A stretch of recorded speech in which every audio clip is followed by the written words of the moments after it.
Welcome to Buckets. I am your host, Brandon Anderson, here with Jim Turvey, back for another Buckets episode 602, I think. Sponsored as always by BetMGM, the king of sportsbooks. We are recording Thursday. This is your Buckets Friday night Game 3 preview. Thank you again for listening to episode 600, the spectacular. If you listen to the trivia at the end, 9 active players with 600 career regular season wins. Here's the answer if you were listening. Of course, LeBron James, number 1, almost 1,000. He's going to pass that next year. And then Chris Paul, James Harden, Russell Westbrook, Al Horford, Kevin Durant, Kyle Lowry, Steph Curry. And then the one that tripped people up, my guy with 2 wins already this round, Mike Conley is the last one. So congrats to @AceEQ. He was the first one to get all 9 right, and hopefully we can do some more of that in there. Our 600-1 parlay did not quite get home. We had some legs there, right? Like the Jalen Brunson injury kind of helped us out a little bit for a while. It gave Hart a few more chances. Didn't quite get there, but I had fun with it. We had a chance there.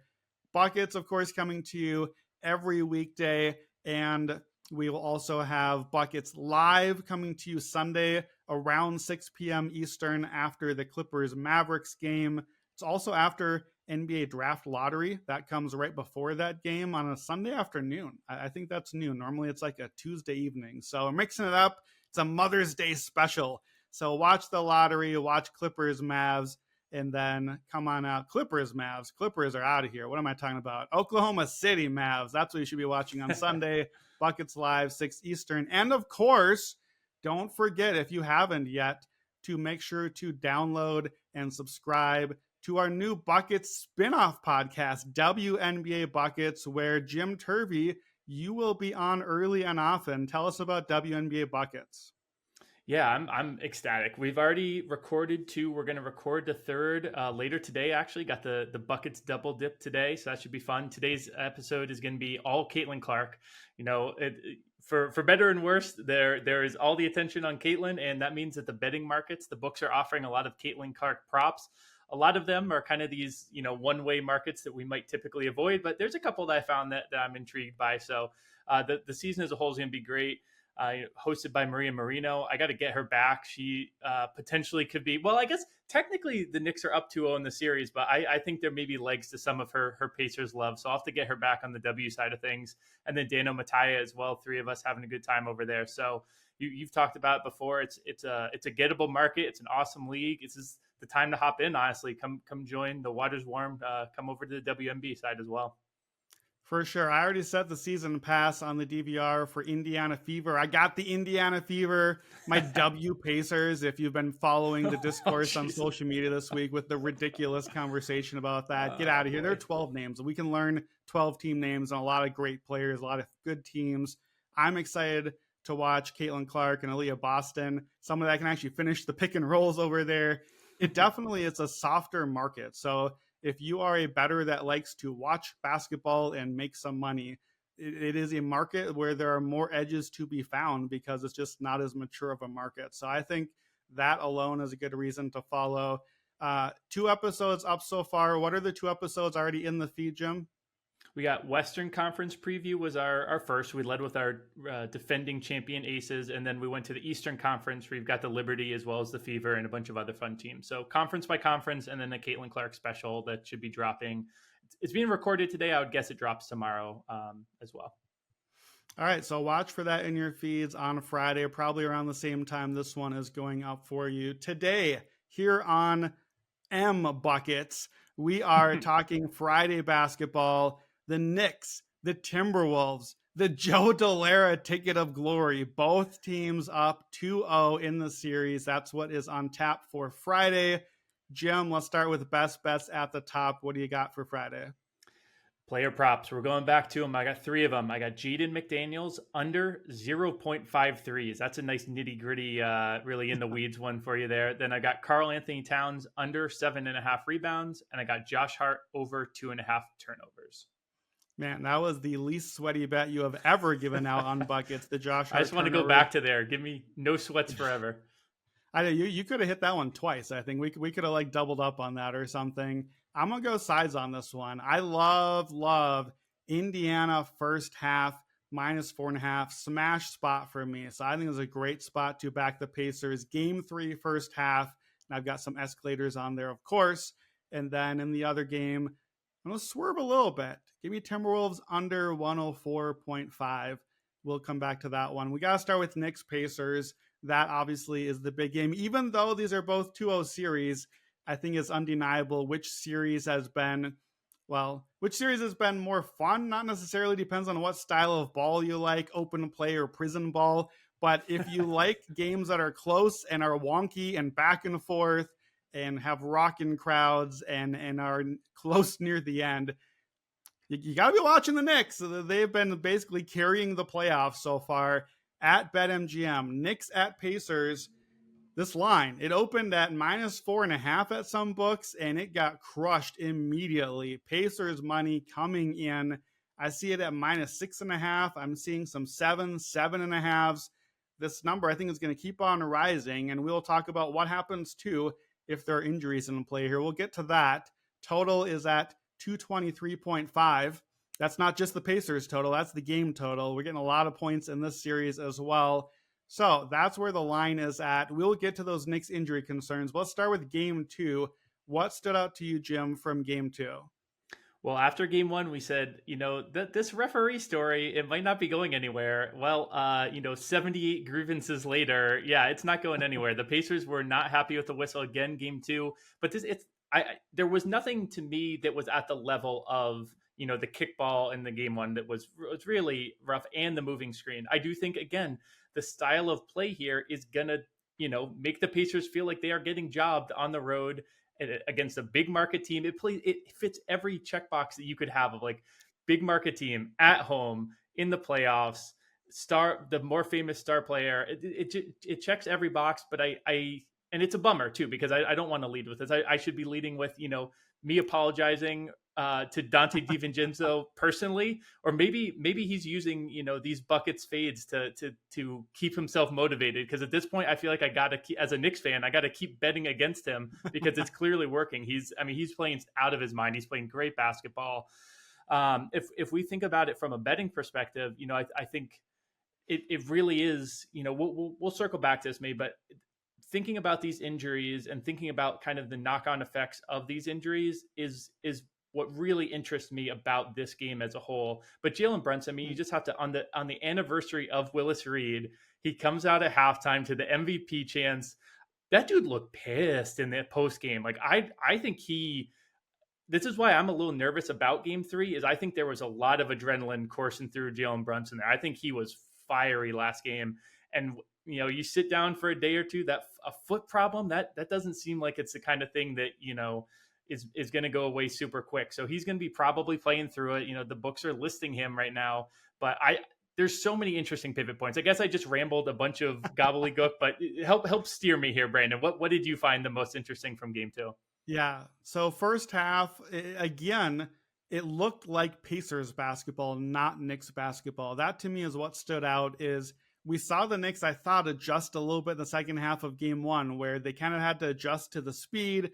And then we come out game 2, and it felt again like, okay, this is the way Indiana wants this game to go, not New York. It's 73-63 at the half. New York does not want 136 halftime points. And, Brunson being out, I think so Brunson leaves late first quarter, I think, missed the whole second quarter. Pacers win the second quarter by 10. That's a thing to watch. Pacers won the second quarter by 9 in the first game as well. And of course, the one spot you're getting a lot of the bench unit. Well, as much as New York is going to play a bench unit, whatever that means to them, in the second quarter, that's a spot where that's going to come out. TJ McConnell's been awesome. Obi Toppin has been awesome. Somebody tell Rick Carlisle, I'm not sure he's noticed yet, but those two guys have been really good for them. The Brunson injury is weird because so what we see live is we see him get hurt, and we see him grabbing a spot where, as men on the Buckets podcast, we can wince and resonate with. It looked like that's what we thought we were seeing. And you normally just kind of like walk it off. Maybe you sub out for a little bit. Suddenly he's going to the locker room. Suddenly dad goes to the locker room, and it's like, okay, that's really not necessarily how this goes usually. Suddenly he's not there the whole second quarter. And then we're getting the reports that, oh, maybe I wondered, did he knock knees? Did he get like a knee to the thigh or something like that? Suddenly it's a foot injury.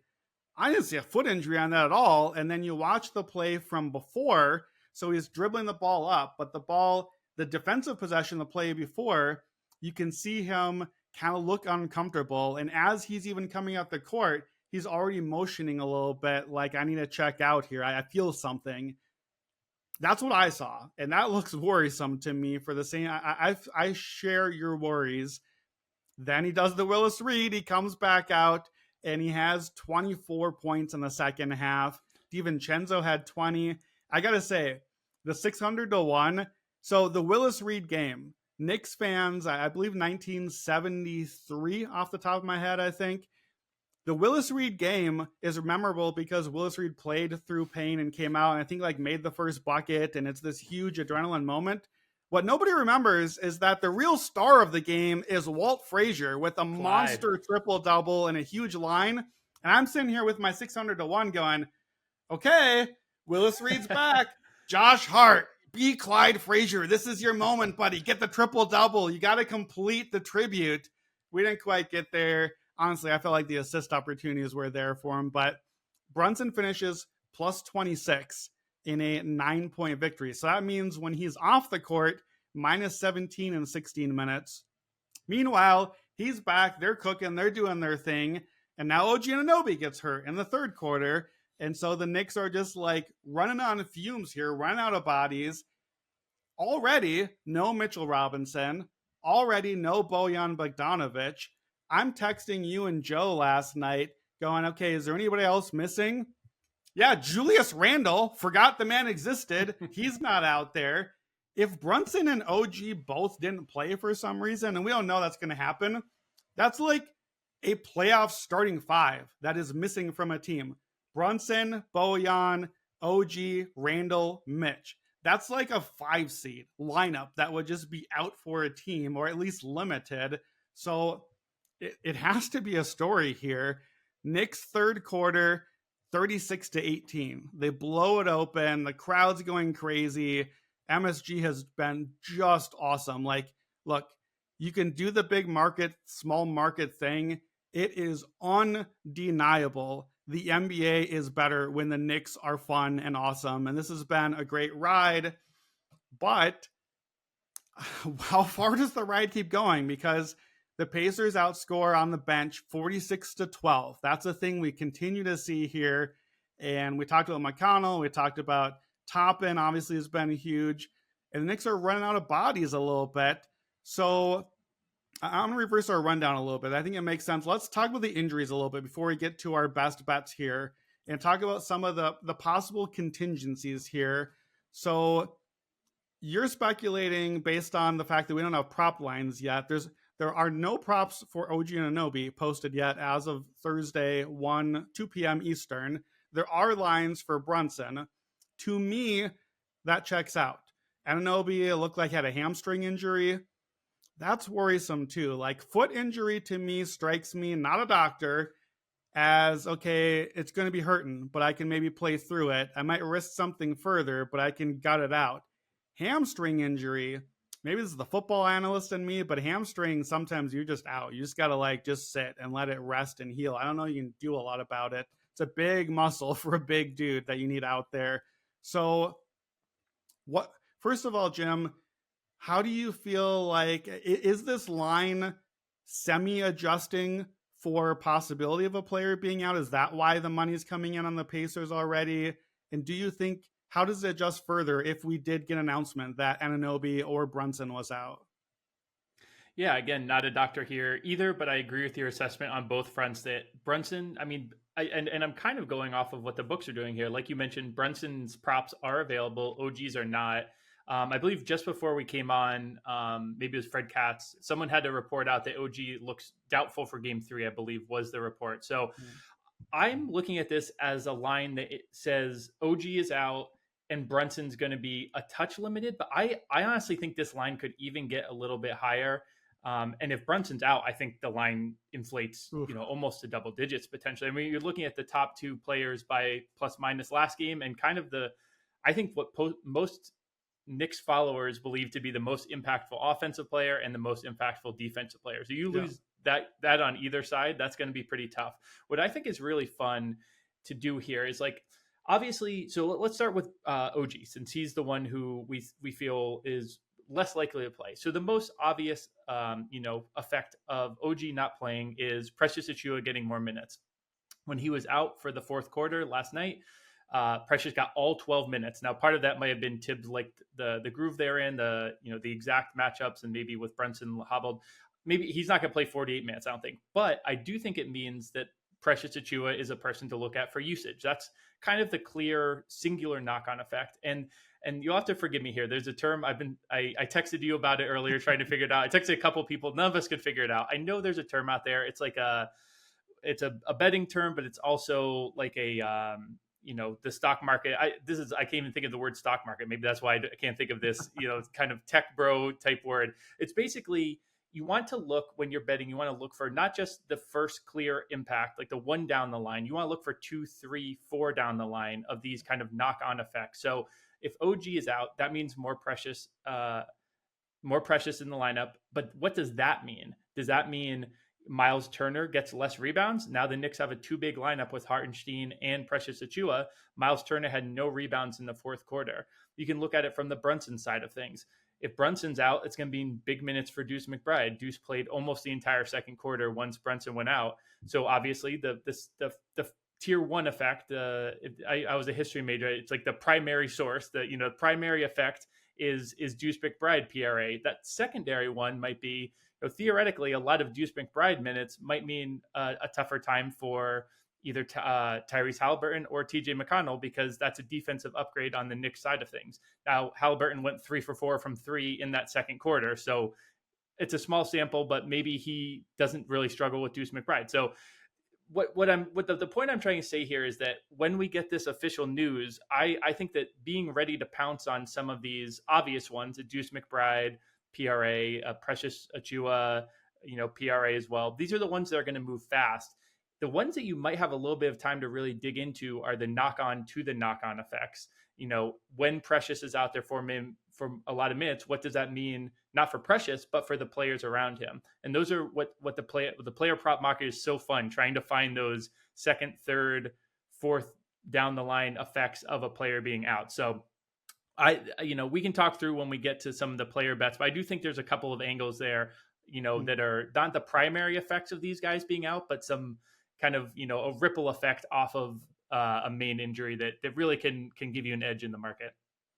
Yeah, I think if Anunoby is out and we get a lot of Precious as the 4 effectively in this too big lineup, another thing I noticed that I didn't remember noticing live, but just looking at the numbers, Siakam went 2 for 10 from the field in the second half. You can't do that. The whole point of why this is supposed to be a good matchup is you got these two former Raptors against each other. And it was like early in game 1, I remember like Siakam just got the ball and just scored on OG like 2-3 times in a row. And I was like, oh, like you can just get the ball like 10-12 out and just score on him. That's not necessarily how I thought this matchup would go. You take him out, clearly better defender than Precious. And suddenly, I don't know, is 2 of 10 mean, like is settling for a lot of jumpers. And he took 3 3-pointers in the second half. That's not what I want. I want you attacking Precious Achiuwa and going, even if you go after Isaiah Hartenstein, even if it didn't work that play, maybe you got him a foul. And now maybe Precious is the only big and he's the center. That's going to work out well for you, with Mitchell Robinson out. So I wonder if, I don't know that means I'm going to play a Siakam under. I got burned by this on our 6-1 that I recommended, saying, oh, Tyrese Halliburton was terrible in game 1, got no shots. So we went with the Hallie under and the other guard overs, put the game on yesterday. And what's the entire story? What Chris Haynes, every reporter talking about Tyrese Halliburton is going to be so aggressive tonight. He's looking for a shot. And I knew immediately like that bet is done, because if that's what's being reported, that's a thing that's going. So just because Siakam had a bad half against what was a big lineup might not necessarily mean you play that again. It's a knock on to the knock on thing. maybe you actually have to sometimes go the other way and say, okay, well, maybe he is, comes out more aggressive in that spot. So I'm going to pivot here to what is my best bet for this game. This is one of my favorite bets that I've done on buckets for a bit, actually, because I think it relates to this injury situation somewhat. I just love the Pacers in the spot, and I love them in the first half. So -4.5 on the first half spread. So here's how this breaks down. Pacers have won the first half both games. They won by 6 in game 1, by 10 in game 2. On the road, they won those. And in the first half is when they really dominated. They played their style. We've seen this how many times now with the Knicks in the playoffs, where the second half, like, for whatever reason, even though they're the team playing all their dudes 48 minutes, they're the team that is grinding down the other opponent. Offensive rebounding. The Knicks have not gotten the offensive rebounds in the first half for the series. In the second half, everything goes out the window. They kept saying on the broadcast, second half of game 2, the Knicks' best offense right now is missing a shot. Here's why.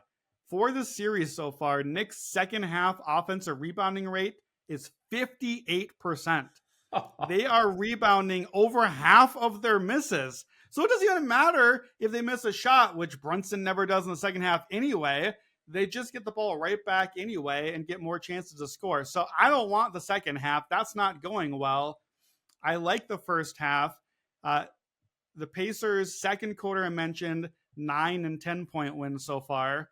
And then traditionally, this is a spot play you always want to back when you can. The team coming home down 0-2, getting that game 3 push, right? You got to save the season. Now, it used to be for bettors that you'd play the ATS on the whole game. And that one kind of got sniffed out and disappeared over the last decade or so. The first half has still been very profitable.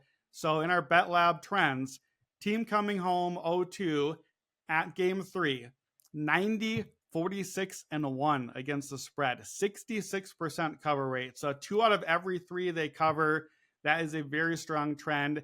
And teams coming home game 3 after a road 6-point loss or more, doesn't matter if they're down 0-2, in that spot, those teams are 63% ATS. So it is a you punched us in the mouth, now we punch back spot. This is the spot for the Pacers to show up. And frankly, more than ever, if I'm the Pacers, I don't just think I'm trying to save the season. I think there's a real season to save based on the injuries, based on what's looking ahead here. Like, normally you're just trying to maybe not get embarrassed and get buried 0-3 and go out sad with the sweep. We'll get to that one in a little bit here. But this is a spot where the Pacers, I think, have to believe this is not just about not going out sad. I think they can suddenly possibly smell the Eastern Conference Finals if they can turn things around and use that depth advantage. And if the Knicks injuries keep piling up, look, it's Tibbs, right? This is surprising nobody that playing 1,000 minutes every game for all these guys is starting to pile up at the right time. So this is not a thing that should be surprising. This is a great spot for bettors. I had a few people reach out online. We hit this right away and it's already going up. They bump up the first half spread now so that it's even more than half of the overall spread because they're trying to push us away because they know what books, I mean, what this trend is, but still good. Somebody, one of my followers last night said, this is the spot I wait all NBA season to bet. And I think this is that good of a spot. This is a hammer spot. Pacers first half, -4.5. We want to bet the Pacers at home. We want the energy, the home crowd. That's where the role players play better. You mentioned the reffing and the fouls. You got to think that hopefully pivots at least a little bit at home as well. So if you really like this, like I do, let me give you some escalator options on the Pacers first half play. So if you want Pacers first half, the biggest margin I could find, what if they just blow it out in the first half, is a 16-plus win in the first half. It's plus 490 for that one. So again, they've won the first half by 6 and 10. We need to get to at least 16 for that one. If you want also the Pacers just to score a ton of points, they scored 73 in game 2 first half. Over 72.5, which they just hit, is 10-1. So you don't have to worry about whether the Knicks are scoring too. Maybe they just rebound a billion times and get all their points. You just get the Pacers points based on the home energy. And if you want to go all the way here, Pacers to lead at the half by 16 or more. Don't give it away this time because the Knicks don't have enough bodies to wear it down and grind back. Pacers go on to win by more than 30 points. That's your 31-1 hit. So that's the escalator on the Pacers first half.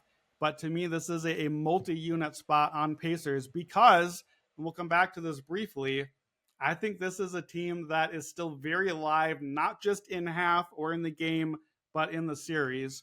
So you're a Knicks fan. I have not come out against you swinging this way on our podcast. I love the spot for Pacers first half. What do you think? I'm with you 100%. I was going to enter Pacers first half, and even I was looking at Pacers spread. Last night entered that in the app as soon as the market came live. Looked to add to the the rundown here this morning. Saw it had moved 2.5 more points, and I was like, you know what? I'm not going to make it a best bet anymore. The only thing I will say, I will caution here. I know there are bettors out there who really love to wait on the injury news and then fade the injury news. Kind of the implication that the market's overcorrecting. If Brunson goes out and we get a double-digit spread, I'm still not going to want to do that. I pulled the 5-man unit information for, so if Brunson and OG are both out, that's, I think, how we get to around a double-digit spread. That 5-man unit of Deuce McBride, Dante DiVincenzo, Josh Hart, Precious Achiuwa, and Isaiah Hartenstein. They were a minus 13.4 in 38 regular season minutes. They're minus 25 in 3 postseason minutes, tiniest of tiny sample sizes. But you're not getting a big sample size because this five-man group just hasn't played together all that much. And when they have, it has not gone very well. I think you don't want to get too cute here. Don't wait for, if he doesn't play, go to the other side of it. Do the Brandon where it's the win at half by 16, win the game by 31. It'll be less payout at that point if Brunson does get ruled out. But I really don't think you want to get cute here. I'm on the Pacers side of things. It moved to a point where I am fine giving player props instead of the spread as my favorite, but I love the first half. I'm 100% there with you on the first half spread. And if I had to pick a side on this for the full game, I would even still be on the Pacers side of things. So my best bet personally is I'm going to be sticking to the player prop side of things, but I think 100% you're right that if you're on a side in this game, it's got to be the Pacers. I love targeting the first half. I think everything you said, it is the hammer spot. It's the time to really, like your one follower said, you wait all year to jump at moments like this for sure. Yeah. So Josh Hart is your best bet here. Josh Hart has gone full Russell Westbrook. He is doing all the things. He is at 25% turnover rate for the series so far, which is a high percentage. So you hit the Josh Hart turnovers bet in game 1 or in game 2, maybe game 1 also. So Josh Hart, what's our line as? Is it still really 2.5? I couldn't believe that's the line. It is 2.5. It's extra juicy. So you are paying a little juice, and I wouldn't be surprised if they move it to 3.5 at some point. I would like it there as well, unless they make 3.5 extra juicy. But honestly, it's one of these where I think the market is going to be too slow to react, where if you're watching these games, you can tell, especially with Brunson hobbled, that it was why I was nervous for a second about my other best bet was Hartenstein over rebounds, but you would notice him like kind of clearing the lane so that either Hart or DiVincenzo or one of the guards could get the ball and go. It was clear that they really wanted to get that transition offense going as much as they really could. So, maybe Hart rebounds another look, but those numbers are so crazy juiced that at this point, I don't know if it's really worth going that option. But it's very clear that they want Hart in transition. It's also very clear that as many skills as Josh Hart has, transition playmaker is not yet his best skill set. So yeah, we cashed the 2.5 by like the 4-minute mark of the first quarter, I think, in our last game. I'm definitely going to run it back. He's a great player, but it doesn't fit his skill set, and they're putting him into a usage role that is just it's getting over his skis a little bit. But they're fine with it because he also had 7 assists and a lot more potentials last night in terms of you and your triple double. I was watching that as well. So they're liking the overall impact of him pushing the ball down the floor. I mean, he went coast to coast several times. So I really like this turnover look. I like it whether or not Brunson or OG play. I like it even more, obviously, if Brunson doesn't play, but then maybe they're going to bake in a little bit more of that. Whereas I think even if Brunson is playing, they're really liking the Hart pushing in transition, and that's going to lead to more turnovers for him. So that's my favorite. I also did have here a couple of escalators that you can hop on now, and I want to get the long numbers on the off chance that Jalen doesn't play. I do think the most likely is that Jalen plays and is hobbled, but that still works to a degree. So you can get Dante DiVincenzo. I'm now going on the plus side of things, so maybe I'm going to jinx him on the other side. There's those players who just do the opposite of whatever you bet on them. But you can get DiVincenzo 30 plus points at 750 out in the market right now. He could get that with a hobbled Brunson. If Brunson's out, then he's going to be, potentially the best offensive weapon the Knicks have. The biggest fear would be a blowout where, they don't even use him down the stretch. To kind of a similar train of thought is Hartenstein. You can get 6+ assists. He had that last game, and you can still get about plus 300 in the market on that. Precious and Deuce don't have their PRAs out yet. Those are kind of those like first level knock-on effects that we talked about. I'll probably still be on those, but I do want to look at those one level beyond. Miles Turner under on rebounds, Halliburton under on points. Maybe we go back to the well. Maybe they bump it back up, but we get a Deuce heavy game because Jalen is hurt. So once we get finalized injury news, keep your eye out. I'm probably be posting some of those in the app, but there's just so much to talk about here. I think this is such an interesting series and such an interesting game, to be honest, that, I think you and I, we probably gave out like a dozen angles between the two of us there for better. So hopefully, even though we're going long yet again, there's enough content in there that the listeners will be content. Yeah, so I think especially like you said, keep an eye out on Jim's Twitter, on Jim's app at Turvey Bets. Are you that on the app as well, Jim? Yeah. Yeah, so keep an eye out there for which of those contingency ones he locks in. Maybe now, right away. Some of them maybe last minute if we get some injury news. I want to talk futures a little bit, but I think the truth is there's not really a lot of value right now in the futures. I think it's just a spot where I think initially, right after the game, the first thing I pulled up was give me the odds on Pacers in 6, because if there's a team that I think is live going home down 0-2 to win in 6 only means one road victory. You can win game 3, game 4, game 6 at home, and you only got to steal one. And we can quibble. We're not going to right now about whether they can win that one. They've been in the mix. I think being in the mix means you can win it. If you like it, I think it's a spot where there was some value, but that also got quickly hammered down. I saw a 12-1 on Pacers in 6. It's now down to like plus 850. To me, here's the telling futures number to know. Boston to win the East at BetMGM, our sponsor, is minus 450. To me, that tells me all I need to know as a bettor of what they think about the Pacers if they were to respond in what probably becomes a long series then, or what they think of the knock-on effects down the road. You talked about them in game 3. That's the knock-on effects futures-wise, is Boston is just becoming this massive, massive East favorite. They already get 2 bye rounds. Maybe they're going to end up getting somewhat of a third here. Only the Celtics could screw that one up. Let's go over to the West. We got to go faster through this game. Nuggets at Timberwolves, minus 4.5 at home for the Wolves. Total at 204.5. Very different brand of basketball. Like, we talked a lot about this game already 2 episodes ago in that 600th episode. So if you want to hear more about what's the series look like, what do we think of game 2, this obviously is the big story, I think, of the round so far. We're not going to go too deep into the weeds here because we did that already. Nuggets are plus 400 to win the series. Timberwolves sweep is plus 100 to plus 120 at most books now. So basically even odds for the Timberwolves, the mighty, mighty Wolves, to sweep the defending champions right on out of the playoffs. I bet before the series, and I believe you did too, Timberwolves in 6. I don't mind. I don't think there's a big edge on a sweep. I don't think it's the wrong price. I think it's about right. I don't mind if you wanted to put a little bit on that just as somewhat of a hedge to Wolves in 6, either that they come out and win game 3 and then just kind of send the Denver to Cancun early, or if they don't, maybe Denver gets game 3, maybe they fend them off one more home game and we get back to that game 6 scenario. So I don't mind giving myself kind of a double position there. But let's just do game 3 bets. You've got 2 props you like on this one. Give me both of them. Yeah, Jaden McDaniels under 0.53s. I'll walk through that one first. You can get this at plus money. I was a little surprised to see this was still at plus money. It looks like this is one of those that they're basing maybe a little too heavily on regular season numbers. He's only made 3 threes all postseason, and 2 of those came in one game. So he's really cleared this in only 2 of the 6 games that they've played so far, and 0 this series. He's only taken a total of 3 threes in this series. He took 2 in game 1 and 1 in game 2. So he's really not looking for his shot with how they're attacking Denver right now.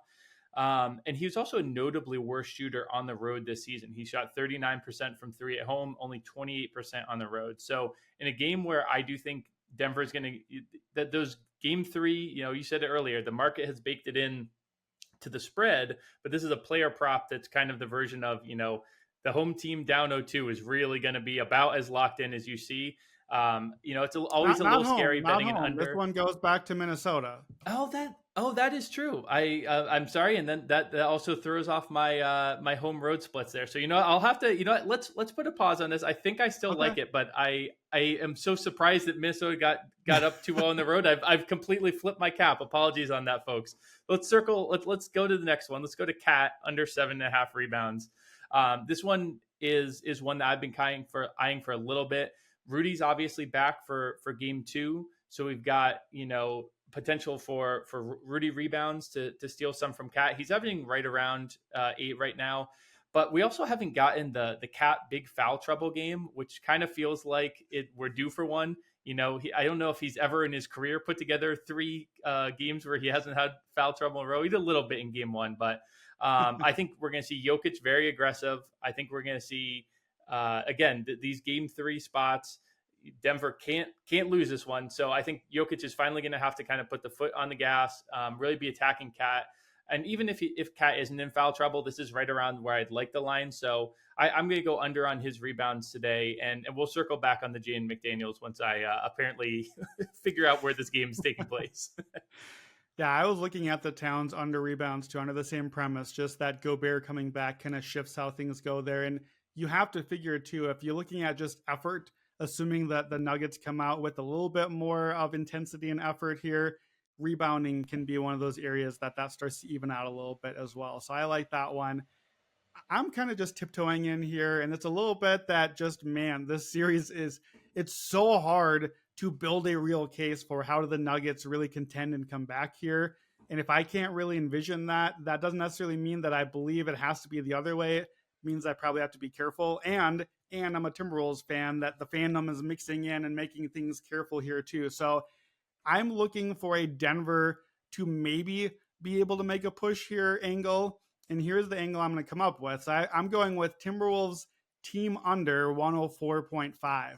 So here's the reason. If I'm doing a team total, usually to pull back the curtain, I'm trying to give myself multiple outs to win a bet here. So if Denver just gets the big win that they need and they show up, especially defensively, they get the offense going, then I think Minnesota goes under. So that's one way to win the bet. Or Denver just doesn't show, and this is another one of those grindy, nasty defensive games. And I think even in that scenario, the Timberwolves might well go under even in a win. They just did that. The first game 1 and 2 almost. They scored 106 both games. So this number, because Minnesota is now the favorite at home, is about in that range. We're a bucket away in garbage time, basically. They had a 105 last series. So I think, too, the offense, to me, the defense for Minnesota does not look outlier. Like, that is the real deal. They are flying. That is honest go to work. I'm not sold the offense is the real thing just yet. There's still some outlier shot making there. Some of the 3-pointers that are falling. And 2, Denver has turned the ball over a ton. And maybe that just keeps on happening. But Minnesota's offense is getting these incredible numbers because turnovers lead to easy points. And when Denver can't score, that leads to easy points going back the other way too, rather than having to take the ball out underneath your own basket, which is bound to give you a little bit lower offensive rating. So to me, this is just kind of trying to give myself multiple outs here, right? I'm trying to think, okay, how are different ways I can get this one? So I like Minnesota under 104.5 here. And then I mentioned this in the series preview. 3-point market, I think, is still a very wide open market for the series. We've got, I don't have the numbers right here, but I believe we've got one guy at 6, and we've got 2 or 3 guys at 5. We've got a few guys at 4. We're not getting a ton of threes in this series. And certainly the books agree, there's a very real chance we only have 2 games left. So I think this market is wide open. We might get only 2 games. You can get one guy get hot for 4 threes in a game, and suddenly you get the win here. We might have a winner that only gets to like 10, 12 3-pointers for an entire series. Dante DiVincenzo's 11 already through 2 games in the other series we just talked about. So Nickeil Alexander-Walker, that's my pick here. Plus 2,500, so 25 to 1. I'm going to add to the position. I already had him before the series. He's 5 of 12. He's 1 off the lead. He's second in attempts for the series. He's playing a lot. He's defending like crazy. All the stuff that we liked, and he's still only 25 to 1. I don't really understand it. Towns is 10 to 1. He's hit 5. He's 1 off the lead as well, and I think he shoots more threes with Rudy back, spacing things out. I don't mind you nibbling on a couple guys here. Don't take the favorites, but I think that if I were pricing this, I'd put like 5 dudes at like plus 300 or something and be like, okay, I don't know who it's going to be, but I'm not giving you long odds on anyone here. We get the long odds. So I think this is a market that you can try to sneak in and steal one on. Even if you end up splitting here with something like 25 to 1, you're still getting a pretty rich payout at the end. So I like the Nickeil Alexander, the nah threes here. So that's my pick. What do you think about either one of those? I love it. I anything you're gonna get me. I saw on Twitter today someone they're calling he and McDaniels are calling them non-order because they're locking everyone up. I thought that was pretty good. Yeah, the Wolves angle as well. I do agree with you that if we were to be on a side, I think we probably both lean Denver. You talked a little bit futures wise. I do get nervous about that sweep that you kind of because I'm on you with Nuggets and 6.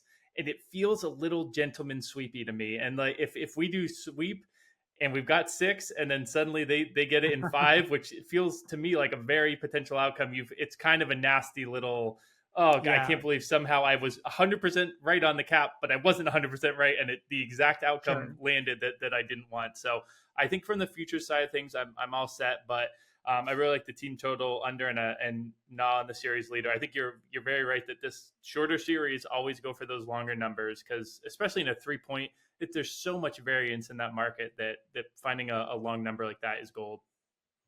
Yeah, to me, if I'm looking at a sweep mid-series like this, the big question I'm asking is if Minnesota gets game 3 here, what happens in game 4? And I can't believe this. A week ago, I absolutely would have been like, no, like, I don't know how we got there, but Denver, of course, will come out and put up a fight.